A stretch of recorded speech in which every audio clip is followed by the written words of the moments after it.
body or its ego and five senses. You're the energy and or the awareness that powers and experiences them.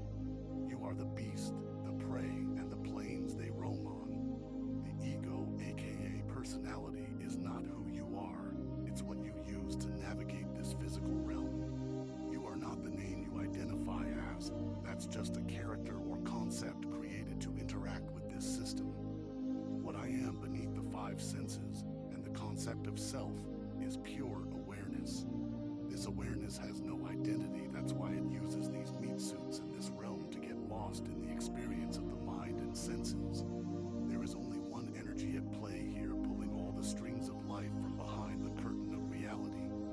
I am another you, not in personality or form, but in essence. The same energy that shines the sun also beats your heart and rotates the stars. Everything in life is a part of life. The separation is only on a physical level, and physicality is mostly energetic. Therefore, it is only our bodies that separates us from the all. It's like radios. You can get all different types of radios, but they can only play what stations are available to them. The human being can only think and behave in what has been made available to it. This is where the radio or human being is limited to what stations or levels of awareness it can access. We are walking, talking supercomputers, tuned into the internet of life, consciousness, with unlimited data and downloads, but the majority of people waste it on whatever the TV tells the herd to focus on. You only get out what you put in, and if you're only filling your head full of toxic mainstream shit, then that's exactly what you will become. Sleepwalking proves the body can perform basic tasks without the awareness that drives it. Most people are sleepwalking their way through life living in the body consciousness, while their minds are digging up the past, depression, or worrying of the future, anxiety. This is why people can walk an entire journey with their heads in their phones, barely looking up once. Your body has done that journey so many times it doesn't need you there, steering it out of potential danger, etc. You can spend the entire journey in your mind and not notice a single thing happening around you. This is why people are not waking up as fast as they should be, because they're not really paying attention to what's happening around them. They're too busy lost in the mind while their body does what they programmed it to do. The masses are on autopilot, and the only changes they make to their daily routine is what the TV tells them to. This is because the only time they're not on autopilot is when they're focused on the TV.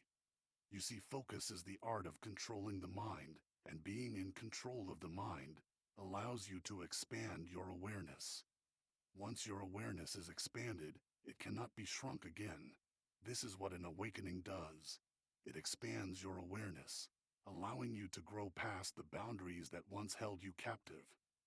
Meditation is about gaining control of the mind. Once you learn how to focus the mind, you are able to choose what you use it for without being distracted by the chatter of it.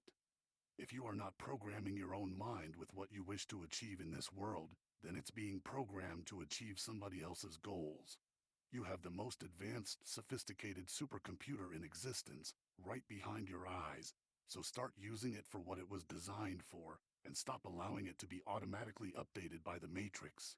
It's time to unbind your mind, a tiny one in the center of our Earth, which is the North Pole. Okay, there is an actual polar field there. There is actual energy there. Compasses get pulled there. So let's take a closer look. These electromagnetic fields all oscillate at different speeds. So if we go by this theory, then the sun's traveling around us at around 1,000 miles an hour. And the other stars are also traveling in their respective speeds in their own perimeters. The second perimeter with Mars is 67,000 miles an hour, and the outer perimeter is close to 500,000 miles an hour. So all of these have their own oscillations, both the actual rings and the actual planets or sun and moons within them.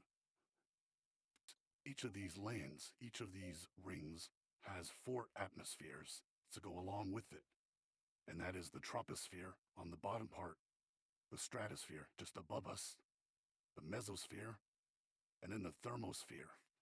And again, going back to the vortex that spins from above and below is what gives all of these their oscillations. We're going to talk more about oscillations a little later because they are very, very important. Okay, so now let's break down the planets. Each land has its own sun and moon. Mercury, which is the very center of centers of everything in the North Pole, is both a sun and moon. Okay, it is both, therefore, we're not counting it here. We're saying there's 3 suns and 3 moons, man and woman, left and right, positive, negative.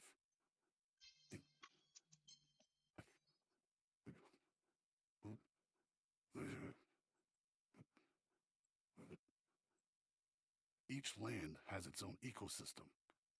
This is where the theory of extraterrestrials or extra terrain, extra land come from.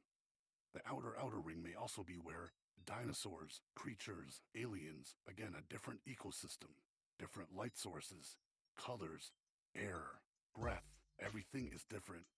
So, when they say they're trying to explore outer space, it doesn't really mean up, because those are luminaries, those are stars, those cannot be landed on.